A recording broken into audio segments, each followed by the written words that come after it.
एक बार पांडवों को जला करके मारने के लिए लाख का घर बनवाया दुर्योधन और शकुनी मिलकर के। और जहां से किसी तरह से पता चल गया, और पांडव और माता कुंती ये लोग भेष बदल के ब्राह्मण का वेश धर के जंगल चले गए। जंगल में एक घटना घटी। रात का समय था। हिंडबासुर नामक दानव भीम पर हमला कर दिया और भीम हिंडबासुर को मार डाले। भीम की वीरता देख करके हिंडबासुर की जो बहन थी हिडिंबा, वो मोहित हो गई थी और भीम से विवाह करने के लिए कही। तो भीम पहले तो तैयार नहीं हो रहे थे। फिर वो बोली कि हमें आपसे एक पुत्र चाहिए, हम आपके राजधानी में, आपके महल में कभी भी नहीं जाएंगे। वचन देती हैं। और फिर हिडिंबा का और भीम का विवाह होता है। उनका एक पुत्र होता है घटोत्कच, जो कि महाबलशाली रहता है, जिसको महाभारत के युद्ध में कर्ण मारे थे। घटोत्कच और मौरवी का पुत्र रहता है बारवरिक, रहते हैं बारवरिक। मौरवी का एक और नाम रहता है, उनको कहा गया अहिलावती।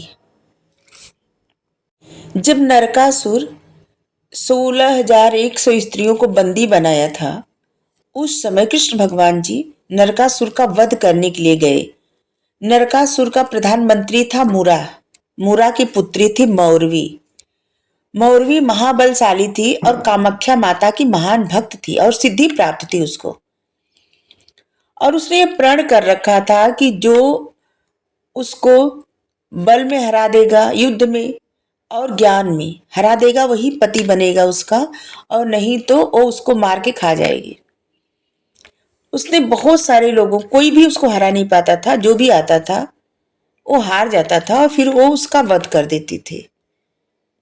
ऐसे ही चल रहा था। फिर जब कृष्ण भगवान आए नरकासुर का वध करने के लिए, तो उस वक्त कृष्ण भगवान नरकासुर का वध किए और मुरा का भी वध कर दिए, जो कि मौरवी का पिता था मुरा।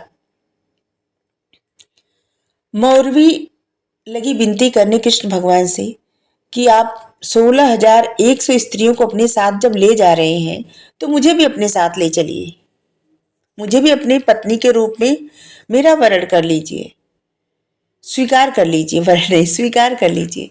तो कृष्ण भगवान कहते हैं कि नहीं, हम तुमको अपनी पुत्री के रूप में स्वीकार करते हैं, पत्नी के रूप में नहीं। और वहां से कृष्ण जी उनको वचन दे के जाते हैं मौरवी को कि हम तुम्हारे लिए वर खोजेंगे, मुझे पता है तुम अपनी प्रतिज्ञा से बंधी हुई हो, कोई भी तुमको हरा नहीं सकता, और इसलिए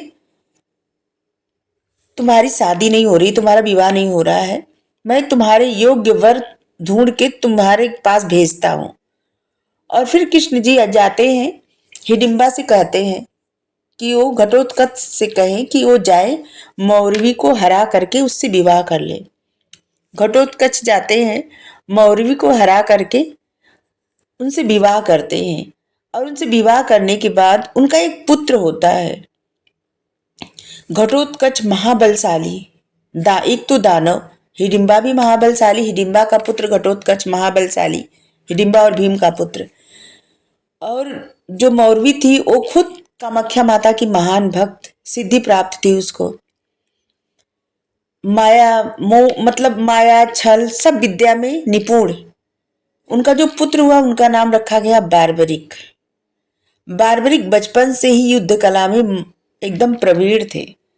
उनकी दादी जो है उनको सिखाती थी, हिडिंबा अपनी सारी विद्या सारी कला वो सिखा दी बारबरिक को। इसके बाद उनको एक गुरु चाहिए था और वो कृष्ण भगवान के शरण में उनको भेजे। लेकिन कृष्ण जी बारबरिक को भेजे एक विजय सेन नाम के गुरु थे, जो कि कामाख्या माता का महान भक्त थे, उनको सिद्धि प्राप्त थी। कामाख्या माता उन पर विशेष कृपा करी हुई थी।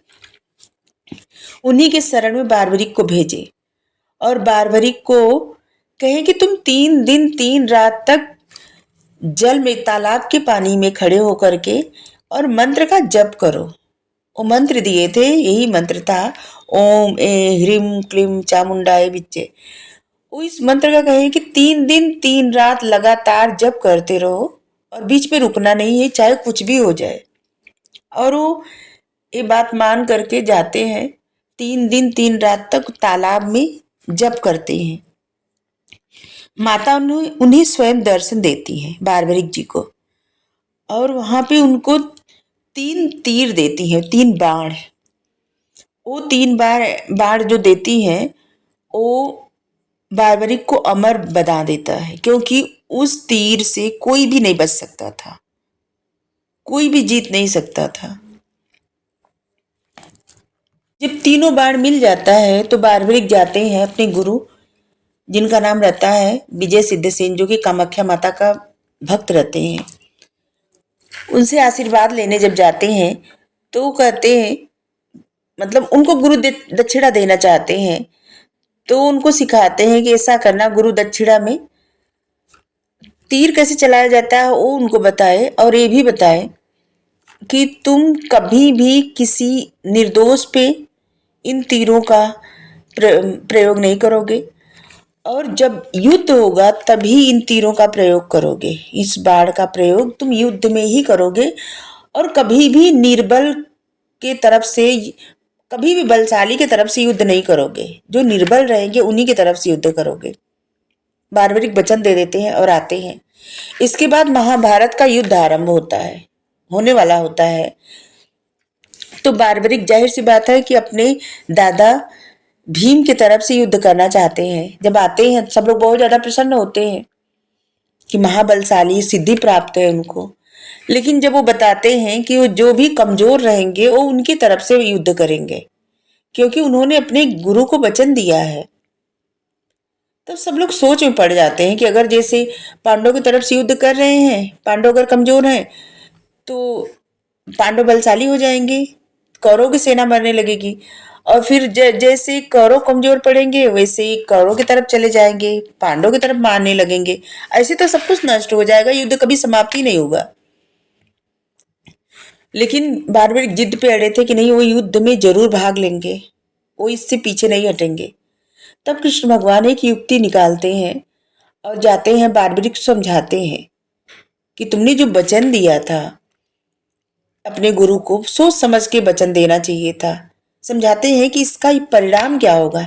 ऐसे तो युद्ध कभी समाप्ति ही नहीं होगा, सब कुछ समाप्त हो जाएगा, सिर्फ तुम खड़े रहोगे, कुछ नहीं बचेगा। बहुत समझाते हैं, कहते हैं कि तुम युद्ध में भाग ही मत लो। कहते हैं नहीं, हम भाग लेंगे। तो कहते हैं ठीक है, अगर तुम भाग लेना चाहते हो तो बस तुम मुझे गुरु दक्षिणा दो, क्योंकि तुम मुझे गुरु मान के मेरे पास आए थे और मैं तुमको विजय सिद्धसेन के पास भेजा था। तो पूछते हैं कि आपको गुरु दक्षिणा क्या चाहिए? तो कहते हैं कि तुम अपना शीश दान कर दो मुझे। तो सोच में पड़ जाते हैं। वो कहते हैं अगर शीश दान हम कर देंगे तो फिर तो मेरी मृत्यु हो जाएगी, और जब मृत्यु हो जाएगी तो फिर हम युद्ध कैसे देख पाएंगे? मुझे देखना है युद्ध। तब कृष्ण जी कहते हैं कि तुम युद्ध देख पाओगे, युद्ध के बाद ही तुम्हारी मृत्यु होगी। और वो अपना शीश काट करके वो कृष्ण जी से कहते हैं कि ठीक, आप हमारा सिर ले लीजिए। तो कहते हैं नहीं, दान लोग अपने हाथ से देते हैं, दान लिया नहीं जाता है, दिया जाता है। शीश दान तुम अपने हाथ से दो। और वो अपना सर काट करके दे देते हैं, और एक जगह पहाड़ी पे उनके सिर को स्थापित किया जाता है, जहां से वो महाभारत का पूरा युद्ध देखते हैं। और जब वो कृष्ण जी को दान दिए थे, उसी समय कृष्ण भगवान उनको एक नाम दिए थे अपना, और वो कहे थे यशोदा मैया मुझको श्याम श्याम कहते थे, और तुमको मैं अपना नाम दे रहा हूं।